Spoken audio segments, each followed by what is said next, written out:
Okay, so here is a Bama rush story. I'm going to share my personal rush story.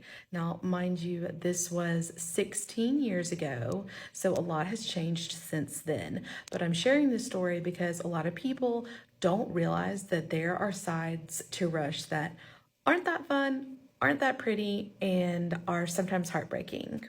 And while a lot of these Bama Rush characters that we are watching on TikTok are having amazing recruitment experiences or either leading us to believe that they're having amazing recruitment experiences, the truth of the matter is that there are girls out there that are not, and those girls are really struggling right now.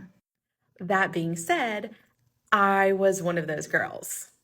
So it's funny because I can literally remember almost every single thing about my entire Rush experience.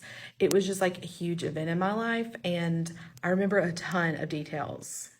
Okay, so when I was going through recruitment in 2006 at the University of Alabama, these were all of the sororities that you went to the first round of Rush.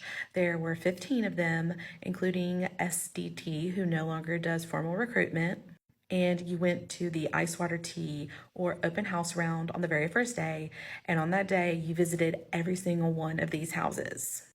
So I went to AOPi, ADPi, DZ, Tri Del, Kappa, G Phi, Zeta, Phi Mu, Pi Phi, Chi, Alpha Gam, KD, Theta, and SDT.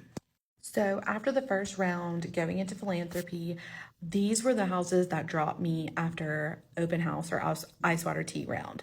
I was dropped by Zeta, Chi, Alpha Chi, Tri Del, and Pi Phi.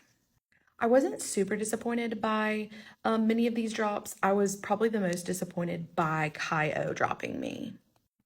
But I still had 10 houses, and the maximum that you could go to that day, again in 2006, was 12. So I was really, really satisfied going back to 10 houses.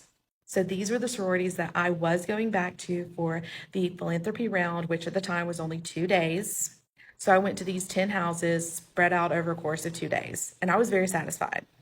A lot of girls see their biggest cuts for philanthropy.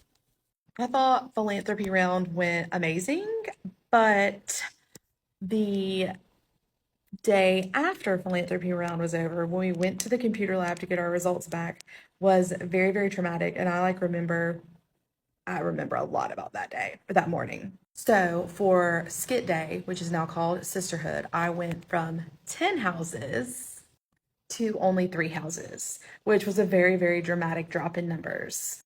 And I was not expecting it. I'm running out of time, so you're going to have to come back for a part 2.